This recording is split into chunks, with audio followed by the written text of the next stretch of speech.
السلام علیکم۔ سب سے پہلے درود شریف حضور نبی کریم صلی اللہ علیہ وآلہ وسلم پر۔ ایک دن جبرائیل علیہ السلام تنہا حضرت محمد صلی اللہ علیہ وآلہ وسلم کی بارگاہ میں تشریف فرما تھے کہ اچانک آسمان شق ہوا اور ایک فرشتہ نمودار ہوا۔ اس فرشتے کو دیکھ کر حضرت جبرائیل علیہ السلام خوف سے سمٹنا شروع ہو گئے اور سر جھکا لیا۔ قریب پہنچ کر اسی فرشتے نے حضرت جبرائیل علیہ السلام کو زور سے جھنجھوڑ ڈالا۔ اچانک زمین ہلنے لگی۔ اس واقعے کی طرف بڑھنے سے پہلے ویورز، اگر آپ لوگوں نے میرے چینل پروڈکٹیو مسلم کو ابھی تک لائک، شیئر اور سبسکرائب نہیں کیا تو جلدی سے کر دیں، جزاک اللہ۔ ایک روز حضرت جبرائیل علیہ السلام تنہا بارگاہ رسالت میں بیٹھے ہوئے تھے کہ اچانک آسمان کا کنارہ شق ہوا۔ نبی کریم صلی اللہ علیہ وسلم نے دیکھا کہ جیسے ہی آسمان کا کنارہ شق ہوا، جبرائیل علیہ السلام سمٹنا شروع ہو گئے، سر زمین پر رکھنے لگے، یعنی اس قدر جھکے کہ یوں لگتا تھا جیسے سر زمین کو لگ رہا، اور ان پر تواضع اور عاجزی، خوف اور گھبراہٹ کے آثار نمایاں ہونے لگے۔ حضرت جبرائیل علیہ السلام اسی حالت میں تھے کہ انسانی شکل میں ایک فرشتہ حضور نبی کریم صلی اللہ علیہ وآلہ وسلم کے پاس نمودار ہوا۔ فرشتے نے عرض کیا، اے محمد صلی اللہ علیہ وآلہ وسلم، آپ کا پروردگار آپ پر سلام فرماتا ہے اور آپ کو اختیار دیتا ہے کہ آپ چاہیں تو آپ کو بادشاہ پیغمبر بنا دیا جائے، اور اگر آپ چاہیں تو آپ بندے من پیغمبر کی طرح زندگی بسر کریں۔ اس فرشتے نے جب یوں اللہ تعالیٰ کا پیغام پہنچایا تو حضور صلی اللہ علیہ وسلم نے کچھ توقف فرمایا اور سوچنے لگے۔ بالآخر سامنے گردن جھکائے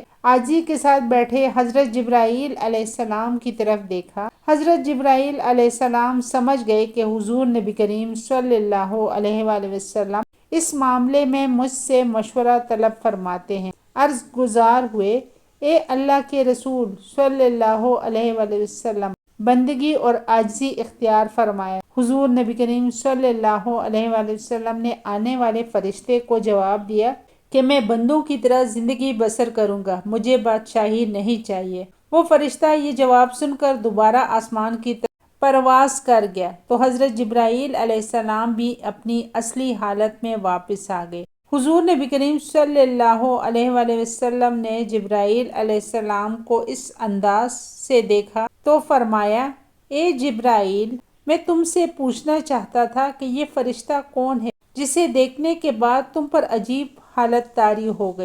حضرت جبرائیل علیہ السلام نے عرض کیا، یا رسول اللہ صلی اللہ علیہ وآلہ وسلم، یہ فرشتہ حضرت اسرافیل علیہ السلام ہے۔ جس دن سے اللہ تعالیٰ نے انہیں پیدا فرمایا ہے، یہ تجلی الہی کے حضور کھڑے رہتے ہیں اور اپنے قدموں کی صف باندھ کر انتہائی عاجزی کے ساتھ کھڑے رہتے ہیں، حتیٰ کہ اپنی آنکھ کبھی اوپر نہیں کرتے، اور ان کے پروردگار کے درمیان اسی حالت میں قریب بھی ہو جائیں تو پر جل جائیں۔ ان کی ذمہ داری صرف یہ ہے کہ لوح محفوظ ان کے روبرو رکھی ہے اور انہیں اس لوح محفوظ کی پوشیدہ چیزوں کی اطلاع دی گئی ہے۔ جب اللہ تعالیٰ کا ارادہ اس سے متعلق ہوتا ہے کہ زمین و آسمان میں کوئی چیز واقع ہو تو وہ لوح محفوظ خود بخود بلند ہو جاتی ہے اور حضرت اسرافیل علیہ السلام کے سامنے پہنچ جاتی ہے۔ حضرت اسرافیل علیہ السلام اسی وقت لوح محفوظ کو دیکھ لیتے ہیں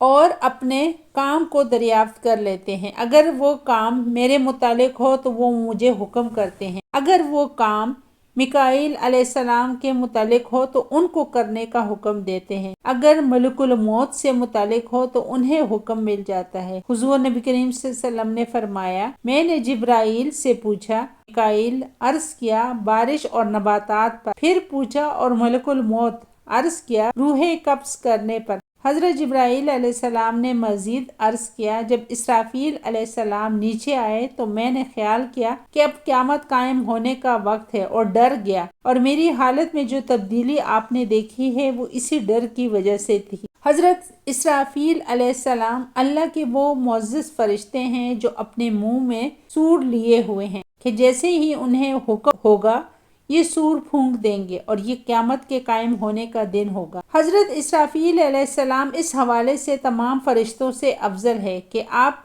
قرب و منزلت اور لوح محفوظ کی پوشیدہ چیزوں پر ہونے سے پہلے آگاہ ہو جاتے، یہاں تک کہ حضرت جبرائیل علیہ السلام، میکائیل علیہ السلام اور اسرائیل علیہ السلام پر بھی حکم چلاتے ہیں۔ لیکن اگر وحی الہی اور شرائع نازل کر کے نوع انسانی کی تکمیل اور اس نوع کے افراد کی آخرت کی اصلاح، انوار و برکات کے ساتھ عبادت گزاروں اور اطاعت شعاروں کی امداد اور ظالموں اور فرعونوں کو ہلاک کرنے کے لحاظ سے دیکھا جائے تو حضرت جبرائیل علیہ السلام بزرگی میں افضل ہیں، لیکن یہ فضیلت مطلقاً نہیں بلکہ خصوصاً ہے، یعنی خاص طور پر ان کو دی گئی ہے۔ ویورز، مجھے امید ہے آپ کو آج کی ویڈیو پسند آئی ہوگی، اور اگر ویڈیو پسند آئی ہے تو میرے چینل پروڈکٹیو مسلم کو لائک، شیئر اور سبسکرائب کریں۔ جزاک اللہ۔